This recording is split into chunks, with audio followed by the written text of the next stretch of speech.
और फिर चांद का तनाजा। चांद देखने के मामले पर रुयत हिलाल कमेटी में इख्तिलाफात सामने आ गए।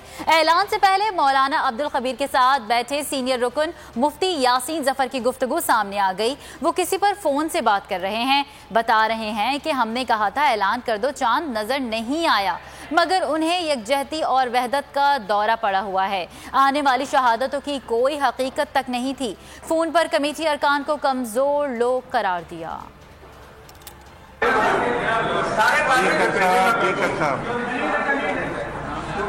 यार बस आज की फैसला होना जी, आज याद आ रहे हैं मुफ्ती साहब, याद आ रहे हैं बड़े कमजोर लोग ने, सच्ची बात है। इतने से बड़ा उन्होंने कहा तुम ऐलान करते चलती हैं एवं गोइयां जड़ियां ना पूछा करदियां, कोई उन्होंने हकीकत नहीं।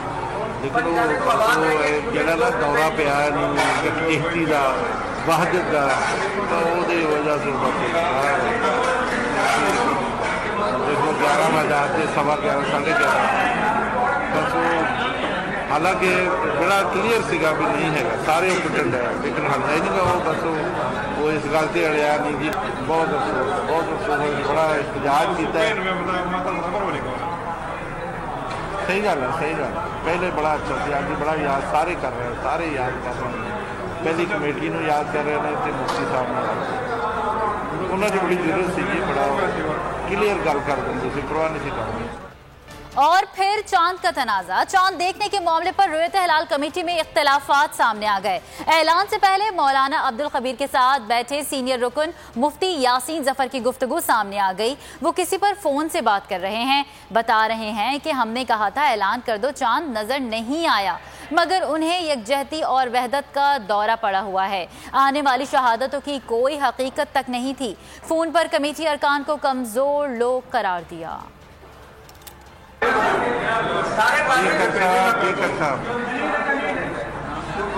यार बस आज की फैसला होना जी, आज याद आ रहे हैं मुफ्ती साहब, याद आ रहे हैं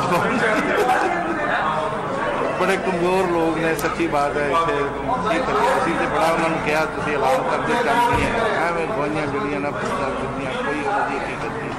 लेकिन वो जड़ा ना दौरा पिया किश्ती का वहदत का, तो वजह से देखो 11 बजे से 11:15 11:30 बस वो, हालांकि बड़ा क्लीयर सिगा भी नहीं है, सारे पिटन है, लेकिन हल्ला ही नहीं वो बस वो इस गल से अड़िया नहीं जी। बहुत अफसोस, बड़ा एहतजाज किया है। सही गल है, सही गल। पहले बड़ा अच्छा से आज बड़ा याद सारे कर रहे हैं, सारे याद कर रहे हैं। पहली कमेटी को याद कर रहे हैं तो मुफ्ती साहब ने उन्होंने बड़ी जरूरत सी, बड़ा क्लीयर गल कर देंगे, परवाह नहीं करनी।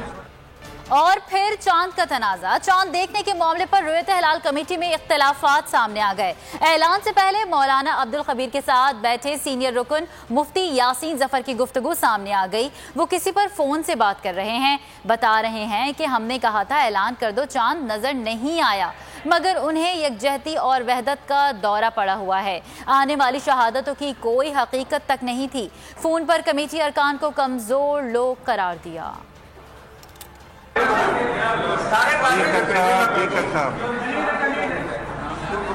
यार बस आज की फैसला होना जी, आज याद आ रहे हैं मुफ्ती साहब, याद आ रहे हैं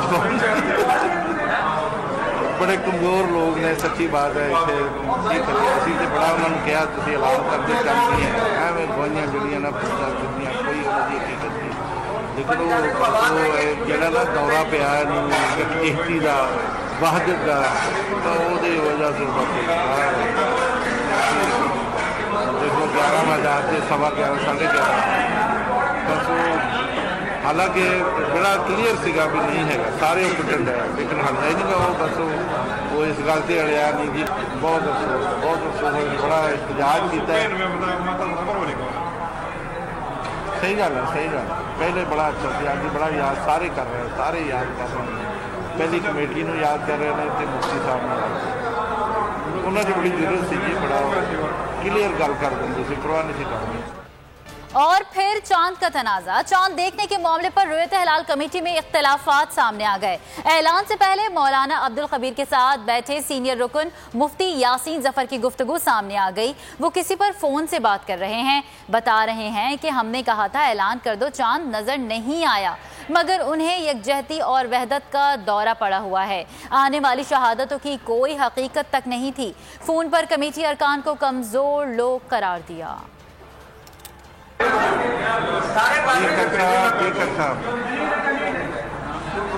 यार बस आज की फैसला होना जी, आज याद आ रहे हैं मुफ्ती साहब याद आ रहे हैं बड़े कमजोर लोग ने, सच्ची बात है। इतने तो बड़ा उन्होंने कहा तुम ऐलान करते चल नहीं है एवं गवाइयां जड़ियां ना पुछा चुकी कोई उन्होंने हकीकत नहीं, लेकिन वो जरा ना दौरा पिया यकजहती का वहदत का, तो वो वजह से देखो 11 बजे 11:15 11:30 बस हालांकि बड़ा क्लीयर सीगा भी नहीं है, सारे पिटन है, लेकिन हल्ला ही नहीं वो बस वो इस गल से अड़िया नहीं जी। बहुत अफसोस बड़ा एहतजाज किया। सही गल है, सही गल। पहले बड़ा अच्छा था, अभी बड़ा याद सारे कर रहे हैं, सारे याद कर रहे हैं। पहली कमेटी को याद कर रहे हैं तो मुफ्ती साहब उन्होंने बड़ी जरूरत सी जी, बड़ा क्लीयर गल कर देंगे, परवाह नहीं करनी। और फिर चांद का तनाजा। चांद देखने के मामले पर रुयत हिलाल कमेटी में इख्तिलाफात सामने आ गए। ऐलान से पहले मौलाना अब्दुल खबीर के साथ बैठे सीनियर रुकन मुफ्ती यासीन जफर की गुफ्तगू सामने आ गई। वो किसी पर फोन से बात कर रहे हैं, बता रहे हैं कि हमने कहा था ऐलान कर दो, चांद नजर नहीं आया, मगर उन्हें यकजहती और वहदत का दौरा पड़ा हुआ है। आने वाली शहादतों की कोई हकीकत तक नहीं थी। फोन पर कमेटी अरकान को कमजोर लोग करार दिया।